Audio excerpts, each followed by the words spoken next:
Good morning, Mayor, honorable members of council. First off, Happy New Year and welcome to Councilmember Salinas. I'm here today to present the monthly financial report for the month of November 2025. The Comptroller's Office is projecting an ending fund balance of $336 million, or 13.2% of expenditures, less debt service and pay-as-you-go for fiscal year 2026. This is $17.5 million lower than the projection of the Finance Department. That difference is due to a lower revenue projection than Finance. Based on our current projections, the fund balance will be approximately $144.8 million above the city's target of holding 7.5% of total expenditures, excluding debt service and pay-as-you-go, in reserve. We have increased our revenue projection by $2.6 million from the October 2025 report due to the reallocation of ARPA funds for revenue replacement purposes.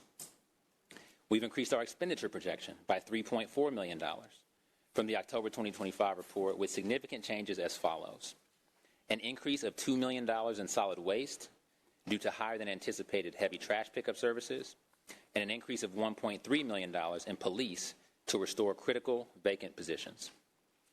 We're projecting no changes from the previous month's amounts in our enterprise funds. For our commercial paper and bonds, the city's practice has been to maintain no more than 20% of the total outstanding debt for each type of debt in a variable rate structure, which is in line with rating agency guidance of 25% or less. From time to time, the city's enterprise credits have exceeded this threshold on an interim basis, as they have undertaken large capital improvement projects or major expansions. As of November 30th, 2025, the ratio of unhedged variable rate debt for convention and entertainment was 48.9% due to the ongoing expansion of the George R. Brown Convention Center. The ratio of unhedged variable rate debt for each other type of debt remained well below the 20% threshold. Additionally, Mayor, on December 19th, the Comptroller's Office published the fiscal year 2025 Annual Comprehensive Financial Report, and we received a clean audit report. While the city's total net position increased by $1.5 billion in fiscal year 2025, this improvement was driven largely by capital asset investment and reductions in certain long-term liabilities, rather than by increased operating flexibility. As we all know, the city continues to have unfunded liabilities due to retiree health care and other long-term obligations. We've made progress in reducing pension and OPEB liabilities, but the major operating shortfall remains as general fund revenues decline and expenditures continue to grow. This underscores the need for sustained, disciplined, long-term financial planning and structural reforms to protect the city's financial future. Mayor, members of council, today you're deciding whether or not to spend $30 million from the Stormwater Fund on building demolition. Let me start by grounding us in what this debate actually is and what it is not. This is not a disagreement about whether blighted and dangerous buildings are a problem in Houston. They are. This is not a disagreement about whether illegal dumping is real. It absolutely is. And this is not about whether we want safe neighborhoods. We all do. This is about whether the city is legally permitted to spend $30 million from a restricted stormwater fund to demolish buildings. And the answer is no. Not because the goal is wrong, not because any of your hearts are in the wrong place, but because the law draws a clear line. The Stormwater Fund is a restricted enterprise fund created by ordinance for maintaining and improving stormwater infrastructure: ditches, pipes, inlets, culverts, detention drainage systems. It is not a general purpose funding source. It is not a demolition fund. It is not a backstop for code enforcement. Crossing those boundaries is not flexibility. It's breaking the rules. Misusing restricted funds is not creativity. It undermines the trust Houstonians place in their leaders when this fund was created with an explicit purpose and clear limits. Once council authorizes spending outside of those limits, no dedicated fund is safe. not drainage, not streets, not any fund built on a specific public promise. Now let's talk about the real-world example used to justify this spending approach. This Monday, January 5th, I went to the property at the corner of Sims and Noble Street, just north of downtown. This is the administration's Exhibit A, the place that we were told proves why demolition belongs in the stormwater fund. And the theory was simple: demolish the blighted building, eliminate illegal dumping, and then protect drainage. Here's what I actually saw. Yes, the city demolished a blighted structure with an approved funding source. But directly across the street, on an empty lot with no building at all, no blight at all, there were tons of illegally dumped debris, stretching the length of multiple football fields. And throughout the surrounding neighborhood, dumping continued in areas with no blight nearby. Two things were immediately clear. First, this approach does not address the problem it claims to solve. If demolition were the solution, then dumping would have stopped once the building was torn down. It did not. Second, and more importantly, this exposes the flaw in the legal argument itself. Illegal dumping is happening with or without blighted buildings, which means the building is not the cause of the illegal dumping. And if the building isn't the cause, then demolishing it is not stormwater maintenance, even if you otherwise believe the mayor's far-fetched argument here. Now, that might sound to you like common sense, but it's also the law. Let me turn to process, because this matters just as much. The city charter assigns the controller an independent oversight responsibility. Unfortunately, it does not say always make things convenient. It requires the controller to withhold approval from spending that is not lawful. When this item first came to my office, we exercised that duty in good faith. We did not posture or deflect. We asked specific foundational questions. Number one, has the stormwater fund ever been used before for this purpose? The answer was no, despite the misleading responses that Public Works staff gave to you yesterday. Question number two, can you point us to any stormwater-related program within Public Works that includes demolition as part of the program? And there was no such program, and there is still no such program today. The law on this is very clear. Monies deposited in the stormwater fund can only be used to plan, build, and maintain stormwater-related programs and facilities. And no, the house at Sims and Noble is not a stormwater-related facility. It was a house. The old Kmart on Homestead, as badly as we want it torn down, is not a cause of flooding. Even if you promised the community that you were going to use stormwater dollars to tear the Kmart down, the Kmart is not a cause of flooding. There are real flood issues in District B, and it would be both legal and beneficial to use the stormwater fund to address those issues, not divert flood dollars to unrelated causes. Instead of engaging honestly with our office and working toward a legal solution, the administration repackaged that same work to evade the financial oversight of the Comptroller's office, taking the position that $30 million in new spending no longer needed Comptroller review at all. That's how we got here today. That interpretation guts the city charter.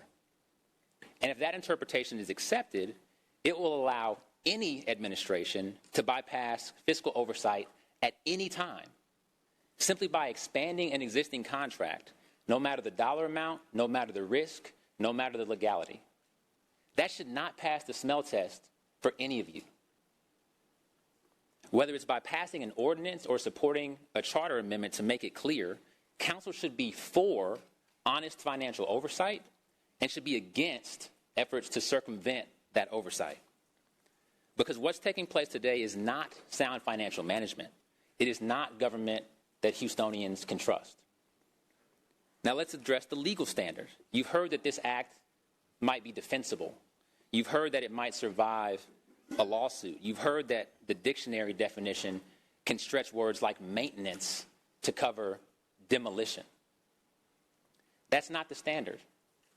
Compliance is the standard. Common sense, plain language is the legal standard. And just saying that we can try to defend an action in court after the fact does not make that action legal before the fact. We've been here before as a city. Very recently, we lost a lawsuit related to misappropriation of drainage fund dollars. And it is nuts that we are even close to considering misappropriating stormwater funds just a few months later. These shortcuts compound risk. They do not resolve risk. And let's talk about the lien argument. We're told this is really just a loan, that these stormwater funds will be repaid someday. But flood risk does not operate on someday. Drainage failures do not wait for redevelopment cycles at some point in some part of town. And in neighborhoods where properties have been abandoned for years, repayment, even in those circumstances, is far from certain. That means stormwater dollars are gone now and drainage needs continue to exist later. Calling that a repayment plan does not make it one in real life. At moments like this, leadership requires someone to tell the truth. And the truth today is that this action is not allowed. Upholding the rules is not obstruction. It's honest dealing. It's not politics. This is accountability. This is sound governance. This item is unlawful as it's written. And unfortunately, the very real need to address blighted properties does not change that. Rhetoric does not change that. And rubber stamps from the mayor's staff do not change that. If you want to address this need, and I believe that you do it through a lawful funding source. The responsible, compliant path forward is to follow the law and address Houston's challenges without compromising the systems that protect Houstonians from flooding. And just as importantly, protect the trust that Houstonians should have in their city government to use tax dollars for their intended purposes. Every dedicated fund represents a promise made to Houstonians. I'm going to repeat that. Every dedicated fund represents a promise made to Houstonians. My role is to protect those promises, even when it's uncomfortable, especially when it's uncomfortable. And that's your job too, and you need to do your job today. And we should be working together on these challenging problems, not working around each other and certainly not attempting to work around the law. As always, my office stands ready to work with the mayor, to work with city council, to identify lawful funding sources for critical city services. Thank you, and that concludes my report. Good morning. This is the 5+7 financial report for the period ending November 30th, 2025. Fiscal year 26 projections are based on 5 months of actual results and 7 months of projections. For the general fund, the revenue projection is $41.9 million lower than the adopted budget and $2.6 million higher than the prior month. The variance from the prior month projection is due to an increase in intergovernmental revenue to reflect utilization of unallocated ARPA funds for revenue replacement. We're not making any changes to the sales tax projection for this month, but to give you an update, the sales tax receipts for the month of October were $78.7 million, which is about 6% higher than the same period last year and about 9% higher than budgeted for the period. To meet the current estimate of $902 million, the remaining periods would need to come about 3.65% below the prior year, so we'll continue to monitor this revenue stream. On the expenditure side, the projection is $9.5 million higher than the adopted budget and $3.4 million higher than the prior month, with the variance primarily due to $2 million increase in solid waste management for heavy trash pickup and $1.3 million increase to police department for critical positions. With those changes, we're currently projecting the ending fund balance to be $353.5 million, which is about $800,000 lower than the previous month, but represents 13.9% of estimated expenditures, not including debt service and pay-as-you-go. That fund balance is $162 million above the target of holding 7.5% of expenditures, not including debt service and pay-as-you-go. In the enterprise, special revenue, and other funds, we're not projecting any changes in those funds. And then as an update to the audit, as the controller mentioned, the audit was released last month. Our office collaborated with the controller's office and the other city departments. We received a clean audit with 0 findings, which is a major accomplishment for the city, especially given that we've transitioned to a new external auditor, which leads to significant work on the part of the staff and the departments. So we talked a lot about that at the BFA committee yesterday, so I won't go into all the details of the numbers, but we did have a successful audit. And then touching on the stormwater topic, the Public Works Department gave a thorough update to the BFA committee yesterday, and the slides are available on the website. They went over the flow of funds. They explained the 8% limitation, which is the transfer of monies from the combined utility system to the stormwater fund, which is the limitation that's set out by the master bond ordinance, and is in compliance with the master bond ordinance. So they talked a lot about that yesterday. The funds that we're talking about with the item that the controller mentioned fall within that 8% limitation that's set out by the ordinance. I know that you all have received the memo from the city attorney, so I won't get into the details of the legality of it. But those funding sources were budgeted in the city's annual budget. Of course, as those items come to City Council for approval, we continue to have robust discussions about them, but they are part of the Stormwater Fund, which is a special revenue fund, which is separate from an enterprise fund of the city, and also separate from the DDSRF, which is the drainage fund. So those funds are all segregated and separated in compliance with the master bond ordinance and the creation of those funds. The other thing that Public Works discussed yesterday is the increased amount of resources coming into the Stormwater Fund, which again is still within that 8% cap that's mandated by the Combined Utility Systems Master Bond Ordinance. Even with the additional funding for the $25 million that's in the budget for the demolition purposes in the Stormwater Fund, you see there's about a $60 million increase from fiscal year 26 compared to fiscal year 25 for not only the demolition program, but also additional stormwater work that is obviously very badly needed in the city. And again, that's all within the 8% cap that's laid out in the master bond ordinance.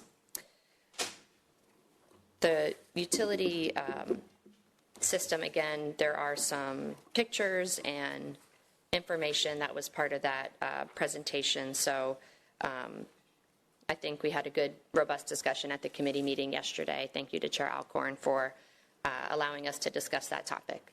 That concludes my report. Thank you. Thank you. Oh, I'm sorry. Councilor Kamen. Good morning, Mayor. Good morning, colleagues, Director, City Controller. We had a robust conversation yesterday as it pertains to the use of the stormwater funds. I didn't have the opportunity during that presentation to ask the Controller's office some questions pertaining to it. So, Controller, if I may, I have some questions for you. Sure. Since you've raised this as well. Can you talk a little bit more about the process? Again, you mentioned this came to your office and it was not certified. And you said that, I guess, this is an inappropriate or illegal use of the funds. Is that correct? Well, just to be very clear, that was the conclusion, but that's not how it started. Okay. This was an item that showed up on the agenda. It was, at the time, a $500 million, a $50 million item. And my office went through the normal certification process, going and looking and dotting the I's and crossing the T's.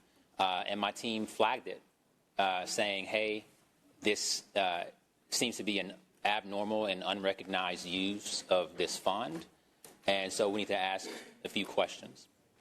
And so we reached out directly to Public Works. That's the normal course of business for any time we have questions, is to go to the department. And I spoke directly to the director and followed up in writing. And we asked them two questions, which I laid out in my remarks, which was, number one, real basic questions. Has this ever been done before? Has this sort of demolition ever been covered by the Stormwater Fund before? And the answer to that was no. We got that answer in writing. We gave that answer to you in the memo that we provided to you in December. Then the second question asked, well, okay, if it hasn't been done before, the other piece that might make it legal is if it's part of a stormwater-related program. And so can you point to any program that is a stormwater-related program that also has demolition as part of it? And the answer was no. The program did not exist. And let me be clear, a video showing some trash in the street is not a program, right? A hunch is not a program, right? When you're talking about spending tens of millions of dollars, right, what any of us would think about, common sense. If you were a small business owner, if you were talking about your household finances, you would say, okay, let's look at the evidence that would show that these blighted homes or buildings are a real problem, that doing this would solve it. You might see like a pilot where you try it out and see if it worked or not. You would have some written documentation, and then that would come together to be like a program. Now we're going to go and do this. Now we're going to go spend $50 million on this. But we just said, show us, point to anything that shows that there is a program that exists that includes demolition that is stormwater related. And they could point to nothing. And so from there, we also asked for a legal opinion. Arturo provided one. We submitted that to you as well with the memo that we sent you a few weeks ago. But it was not in any way convincing. It talked about after Hurricane Harvey how you might use some dollars to, get rid of homes that had been flooded. That's a clear flood-related purpose, right? But a whole bunch of non sequiturs and things that were not relevant, but nothing that in any way demonstrated that there was a stormwater-related program in existence that included demolition, and also no evidence that this stormwater fund had ever been used before for this purpose.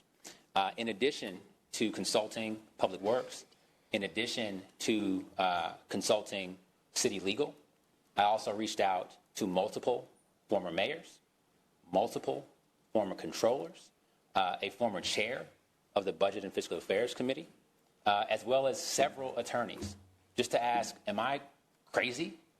Right? Am I missing something here? And the answer was no, right?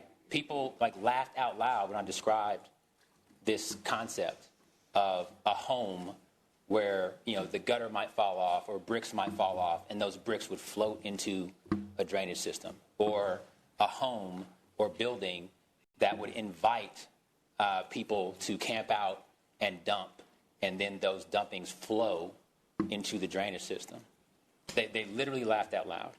And so we got back to them and said, look, this does not pass the smell test. As important of an issue as this is, as much as I want to see, personally, as a Houstonian, blighted properties done away with when they're causing damage to neighborhoods, that does not make it a flood-related issue or a stormwater-related issue. And so that doesn't make it a proper use of this fund. And so from there, we declined to approve that agenda item. We saw essentially, radio silence for a while. So we concluded that it was either over or, we get back to it or something. At some point, we might re-engage in how to productively move forward, how there might be a legal funding source.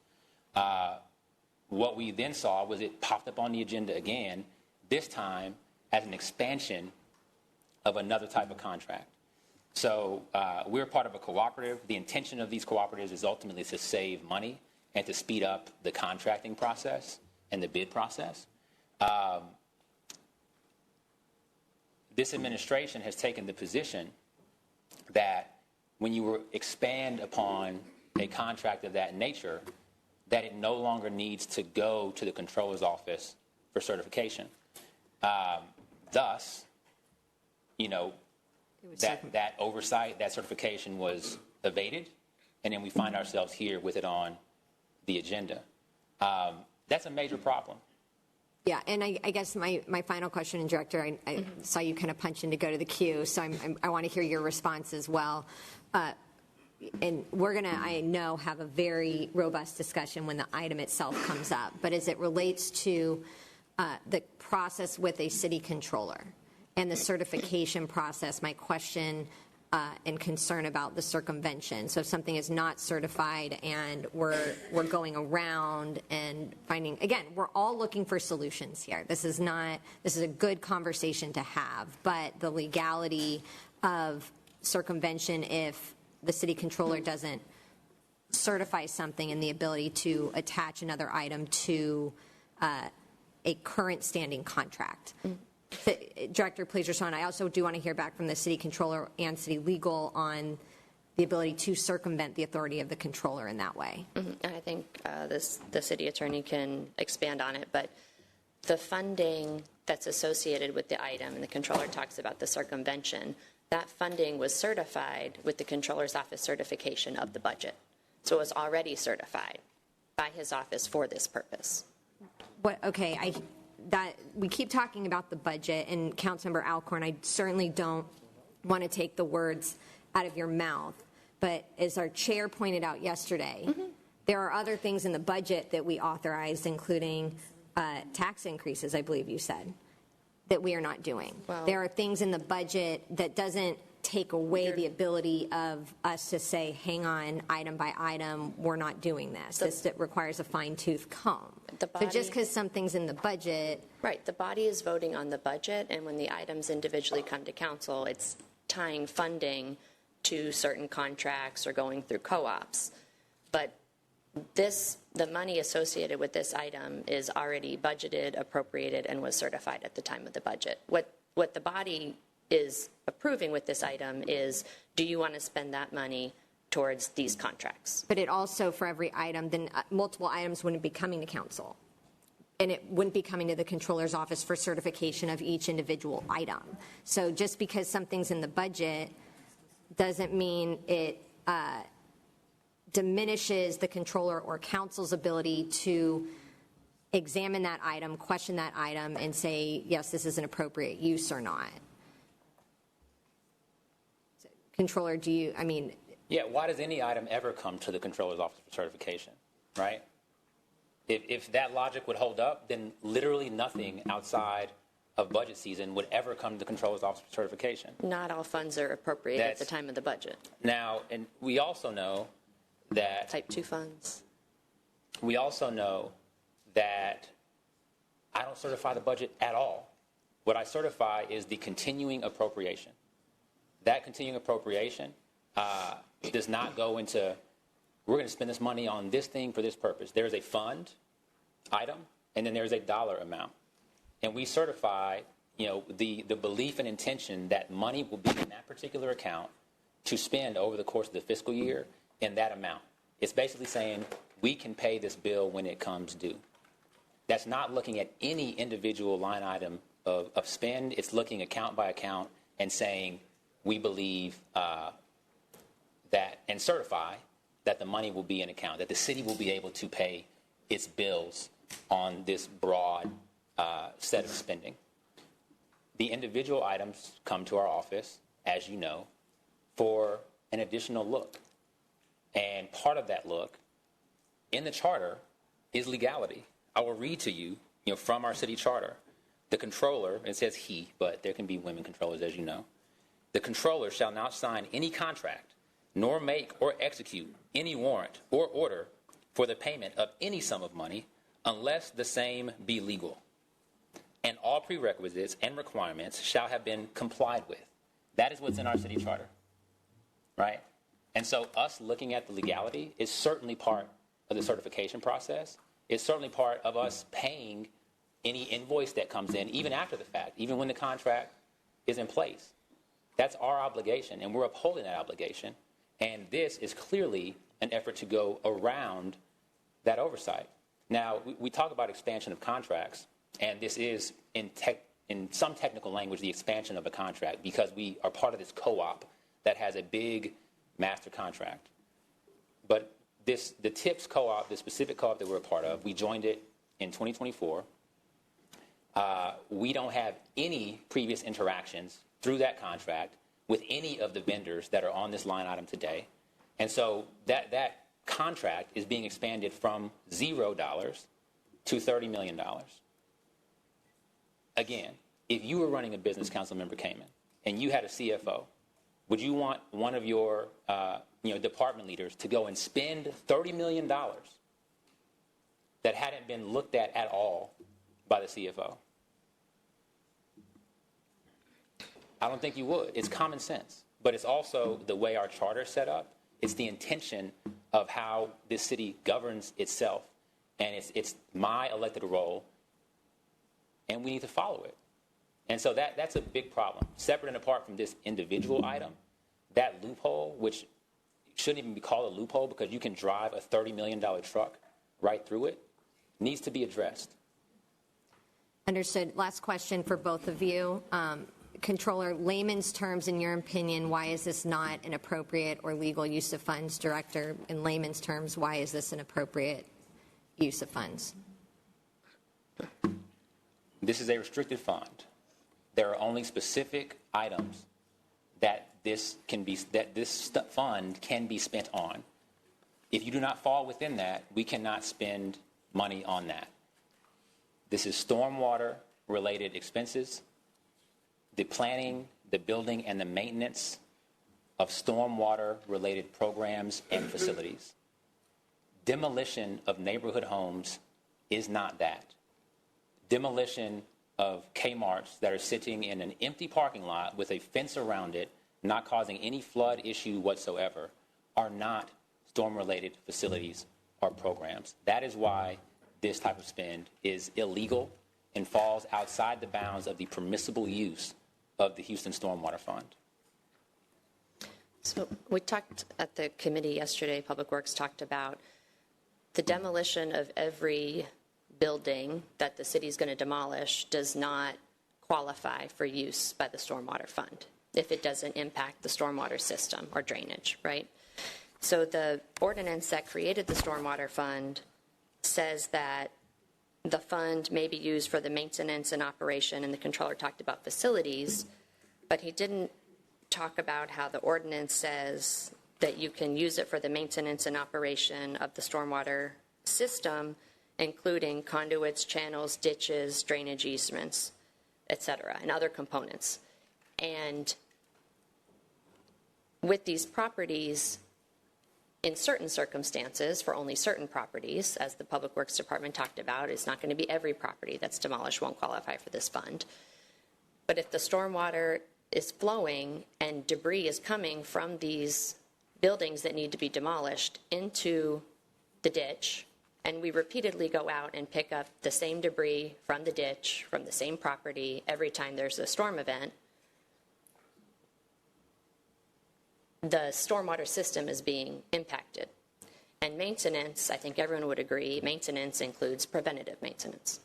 Absolutely. So, Council Member, just to be clear, from page 1 of my prepared remarks, which you heard about 20 minutes ago, I say, the Stormwater Fund is a restricted enterprise fund created by ordinance for maintaining and improving stormwater infrastructure, ditches, pipes, inlets, culverts, detention, drainage systems.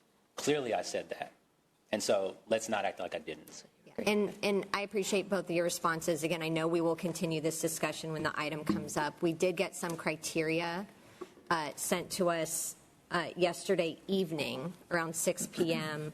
But one of the concerns, Director, is that if any property within a floodplain will automatically qualify for stormwater funding eligibility, that's everything. Point of order, Mayor. I'm sorry to cut you off. I would like to get back to the monthly financial report. While I really appreciate this discussion, but we will have ample time to discuss this when the item arrives. So I really appreciate your comments, both of you. But if you're willing to yield, I think I'm next in the queue. I'm more than happy to yield. Okay, thank you. I'd like to bring up something that was said by Will Jones yesterday about the ACFR, and thank you for all your hard work, both departments, on the ACFR. Something that really caught my eye and attention was, Mayor, the funded pensions. I remember back in 2016, and I just pulled the number. This is before pension reform in 2017. The municipal pension was funded at 48%. It's now 79%. The police pension was funded at 62%. It's now 94%. The fire pension was funded at 81%. It's now 99%. So props to 2017 and all the good work that was done on pension reform. The proof is in the pudding. There's some great news there in the ACFR, and I look forward to digging into it more. And again, I did not mean to squelch this conversation. I, more than anyone, have had a lot to say about the stormwater thing, but I think it's more germane to discuss during the business section. And that's completely appropriate. This is the only opportunity we get to actually hear from the controller on Understood. it. So thank you. And Councilman Alcorn, you took the words out of my mouth. Members, this is the finance report, and I think we should have an active discussion when the item comes up. Councilmember Alcorn, that work in 2017 was incredibly important work, and it took teamwork not only on behalf of the mayor's office, the controller's office, the various unions and pension boards, making real sacrifice, and the state legislature. Solving tough problems that the city faces requires that type of clear-eyed thinking, that type of teamwork, and that type of dealing with the reality that we find ourselves in. And so there are other issues that are facing the city, particularly our record deficits, that need to be solved with that same amount of vigor. And I failed to say in my comments on the ACFR, although it was said yesterday, the finance team, the controller's office staff, several different department staffs worked incredibly hard along with our new auditor to make that work. And so, again, that's an example of, solving some tough problems that happen behind the scenes when the teams work together. So we're very grateful to Director Dabowski for that and to all of the folks who made that possible. Mayor, I've got a quick question. Could I possibly ask the controller? Or? Yes, sir. Go ahead, Councilman. Okay. And I stated when we talked about this several weeks ago that I thought it was a stretch as far as the use of these funds, but I don't think it's beyond the stretch of being reasonable. The city attorney has given his opinion that, this would not be something that we would be in danger of litigation on. Bill King sent out his post yesterday as well, stating the exact same thing. Why do you think that they're wrong and you're correct? The city attorney points out in his legal memo to me that the interpretation of this, the legal interpretation of this, so this is how a judge would look at this, is the plain language understanding. And Director Dabowski, myself, have read versions of that right now. It's in the very first page of the memo that I sent you, as well as the backup that Arturo sent me. But it's very plain language. Money is deposited in the Stormwater Fund, may be used only for the planning, design, construction, regulation, improvement, repair, maintenance, and operation of facilities and programs related to the system or network of stormwater management facilities, including but not limited to inlets, conduits, manholes, channels, ditches, drainage easements, retention and detention basin, infiltration facilities, and other components. Knocking down homes on the theory that debris from those homes will at some point flow into the drainage system is beyond a reach. Beyond a reach. I think we've had very different experiences. While I agree with you that illegal dumping occurs in multiple locations and not limited to structures that need to be torn down, I have seen where the blighted structures absolutely encourage more of the illegal dumping. And I don't think it's a stretch to say that dumped material ends up into the stormwater systems. I apologize for interrupting you, Councilman. Go ahead. It should be very easy to document specific evidence of that and then establish a program. That has not happened. There is no, again, what we've seen is like a 10-second video that shows some stuff in a ditch. We could go show that about literally anything in the city of Houston. We could make all kinds of arguments about how, we should expand Metro and use drainage dollars for it. And the reason why we should do it is because it'll take cars off the street, that'll take pollution out of the air, that'll take polluted rain out of our system that flows into the drainage system. We could certainly make that argument. It's a stretch, right? And so you would say, well, document that for me. Let me see how that could actually happen. And that documentation, that planning, that work, that would be called a program, does not exist here. Thank you. Ramirez. Councilmember, you want to be recognized, Ramirez? Yes, Mayor. Yeah, I'm going to go around the horseshoe. I do, Mayor. And just very briefly, I want to say Ramirez. Congratulations, Director Dabowski, on the clean audit. You and your finance team have a very tough job, and you guys do it very well. And so congratulations to you and your team. And thank you for always answering questions that I have professionally and promptly. So thank you. Thank you. I want to echo the controller's remarks on the audit. Councilman Pollard, do you want now or reserve?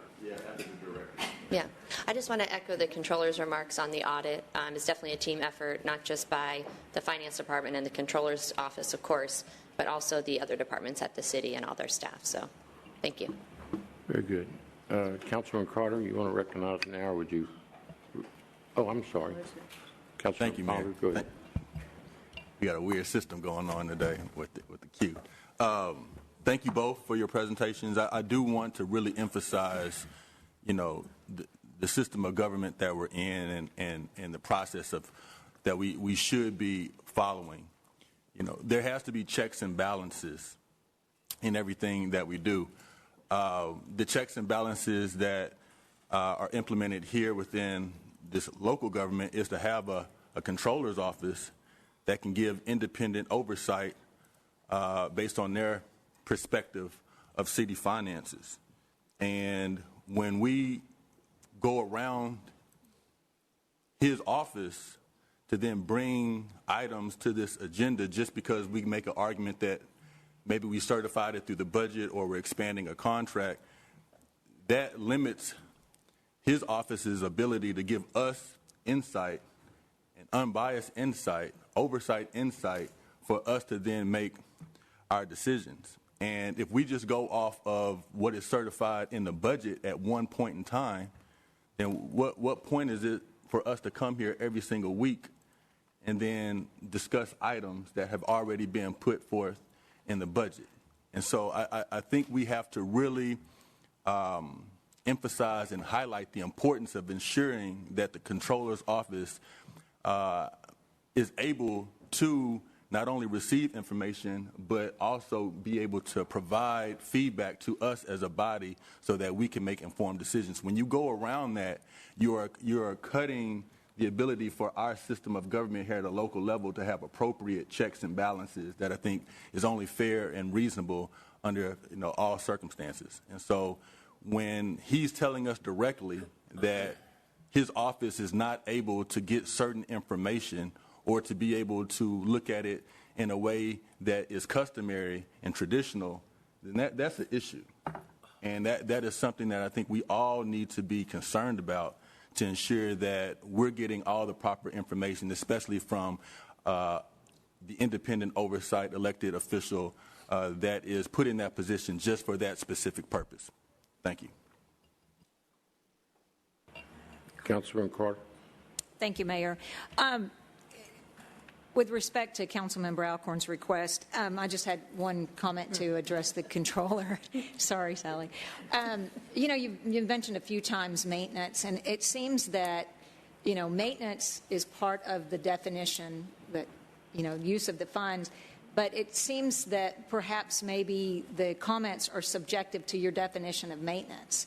So how do you, if clearly there have been properties that are identified as obstructing drainage, and as it's been laid out and repeatedly discussed, what is your definition of maintenance, and how do we decide that this falls outside of the definition of maintenance?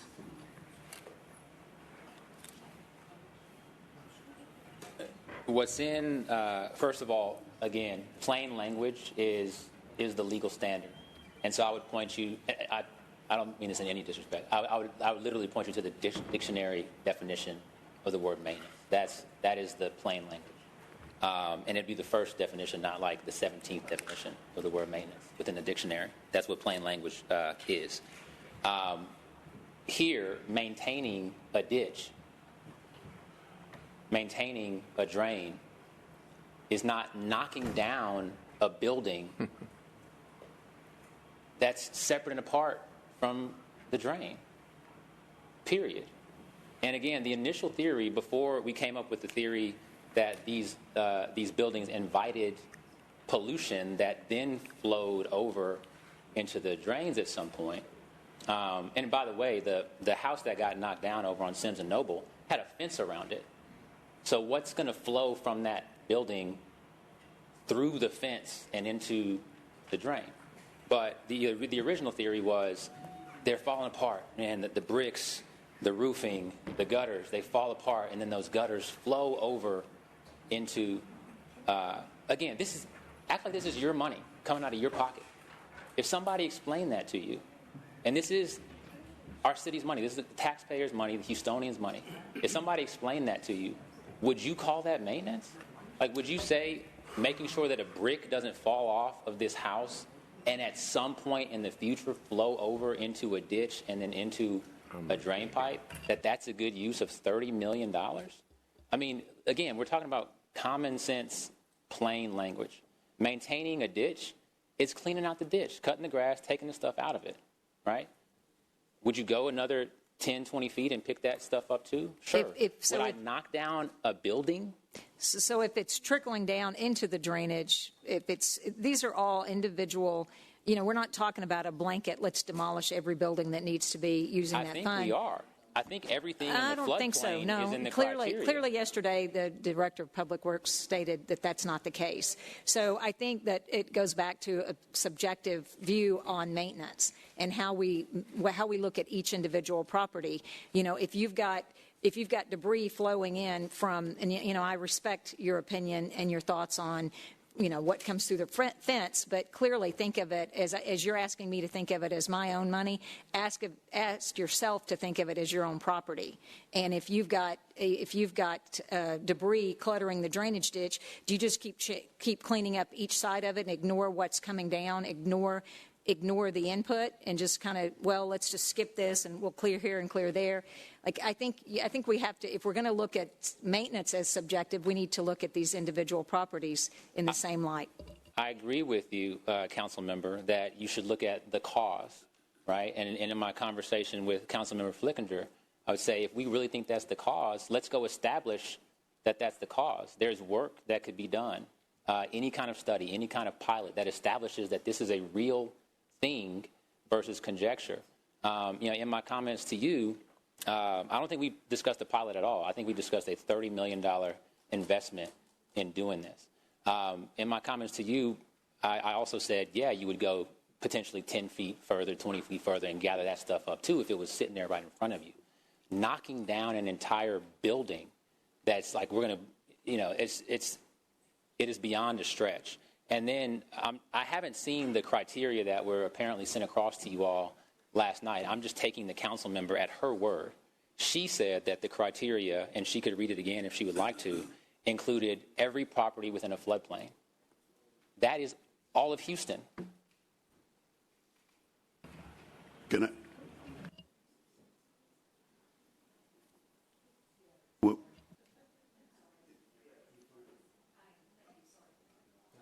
Yes. thank you, Mayor. And respectfully, I really appreciate all of the reports. At the time, we had given reports, but I thought that was a point of order so that we could move on to the agenda items, because there are several different questions and points I'd like to make, but I'd rather wait till the item period, that way we can, not disrespect me about his opinion, but. Very good. Yeah. Thank you. Councilman Pollard. My question is for the director. Director, the money that we're using, right, the stormwater fund money, that comes from water bills, correct? The majority of the revenue into stormwater comes from water bills, yes, Okay. combined utility system. And so, Ratepayers. so taxpayers, through their water bills, pay their water bills. That money then goes towards maintaining our water and wastewater system. Correct. When we take money from that account and we start spending it on, new items or new things like demolition, there'll be less money for that fund to keep up that system in order for us to then in the future be able to maintain that system at sustainable levels. The only way we would be able to do that if there's not enough money is to then have to increase water bills or water rates for taxpayers to pay to then supplement that money back into the account. Is that a true assessment, or is that a fair assessment for me to make? It's a fair assessment that the money comes from the rate. It's a fair assessment that the money comes from the ratepayers. The 8% that's allowed under the master bond ordinance for the utility is already contemplated when we set the rate. So right now, the transfer from the utility into stormwater is below that 8% threshold. And even with this additional funding that's budgeted in FY25, it's still below that threshold. So it's already contemplated as part of the rates that exist today. The utility right now has a fund balance, and Councilmember Alcorn was asking this yesterday, so I want to follow up on that. The utility right now has a fund balance of about $1.2 billion. They maintain a certain number of days cash on hand, which they're in compliance with, according to the master bond ordinance, and they maintain the debt service coverage ratio. The minimum debt service coverage ratio is about 1.2 times, and right now their coverage ratio is over 2 times. So they're well exceeding that. So the long story short to your question is it will not impact ratepayers because it's already contemplated as part of the rate study. Is it not affecting ratepayers today, or it should not affect them going forward at all? The 8% is already part of what goes into the rate study, and this is within that 8%. So, but to be clear, in layman's terms, ratepayers should not, or taxpayers should not be looking at any type of increase tax rate or water bill in the future based on the decision that we make today regarding this. Based on this, right. There's a lot of other things that go into the rate study, right? The CIP program that we have to undertake, the consent decree that we have to undertake, but this funding is already contemplated as part of that 8% cap. Thank you. Councilman Melissa, Pollard. one last thing is relevant to Councilman Pollard. You might remind people or reference to the handout. When you became the director, when many of us were sworn in, the fund had a balance of $40 million. It reached $100 million last year, and today we're sitting on $160 million in this fund. So, and I want to allow the so thank you. It's relevant to look at the current balance versus the balance we inherited when we were sworn in. Councilmember, and I want to make sure that the controller has a chance to respond as well, if he has a response. Yeah. So just in terms of funding, money that flows into the stormwater fund, a big part of it is ratepayers, as was discussed. In addition, tens of millions of dollars each year flow into that fund from the dedicated drainage and street renewal fund, the exact fund that the city has been sued successfully for misappropriating. Obviously, it's called a dedicated drainage and street renewal fund, and so we would be talking about street renewal and drainage as the approved purposes of that money, which is why it flows over to our stormwater fund, which is clearly supposed to be about drainage. So that's thing number one. Thing number two, you are exactly right that if you have a pot of money that's limited, let's call it $100, and you spend 30 of those dollars on option A, then you no longer have $100 to spend on option B. You now have $70. So yes, every dollar that gets spent for what we're calling a new cause or project is no longer available to spend on the old projects. Thank you. The last thing I'll say is I know an argument has been brought up about the capacity to actually do more stormwater work, and let's be serious. We know that there are dozens, if not hundreds, of engineering firms, of builders, of construction firms, et cetera, that would love to do this kind of work across the city of Houston and stand ready and waiting. And so we have the capacity to do more. And the reason why the fund is built up to much more than what it is because we're not doing enough. Thank you. Thank you. Councilman Martinez. Thank you, Mayor. And I appreciate this discussion as well, all my colleagues, and I think we're all trying to be respectful of everybody's role. I appreciate the conversation you're bringing, Controller Hollins.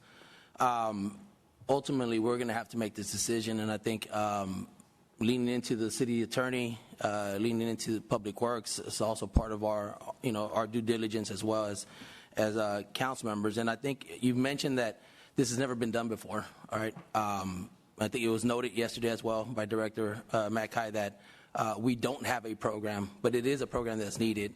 And I would even invite you to, 8300 Gulf Freeway at Winkler, where there is a specific location where drainage is being impeded by a dangerous building at one point and also illegal dumping. And to that point, I want to make sure that it is very clear, as my colleague, Councilmember Carter, was alluding to, this is not every demolition, every building in the city.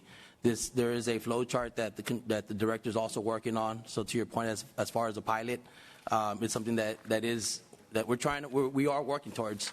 And so I would encourage you to continue to follow the work that we're doing after we vote on this, to ensure that we are following within those guidelines. My question is, how strongly do you feel that it's unlawful? Quite strongly.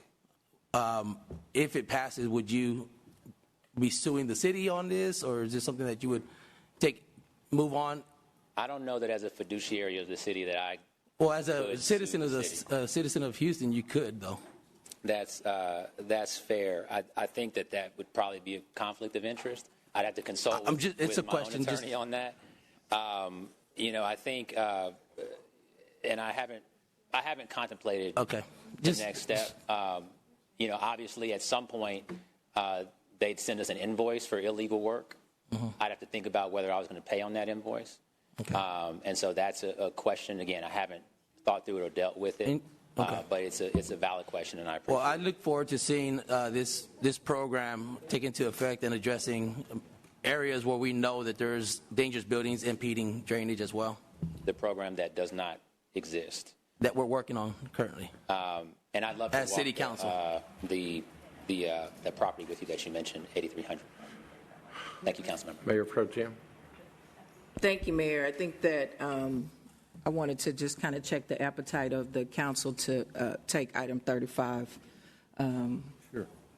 out of order. Is there a motion to take item 35? So moved. Second.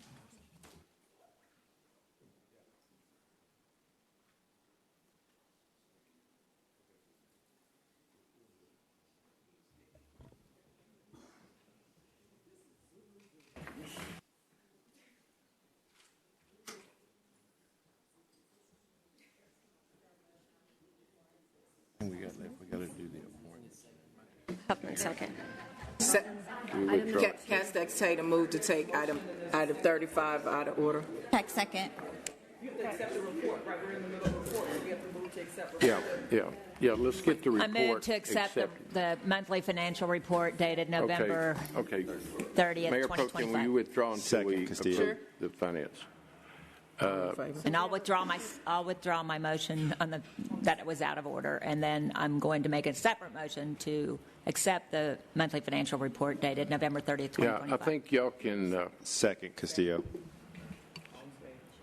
Councilman Flickens, you're okay. You had your light on. All right. Motion made and seconded to accept the finance report. All in favor, say yes. Those opposed, nay. Motion passes. Castex Tatum. Let me say what I want to say first.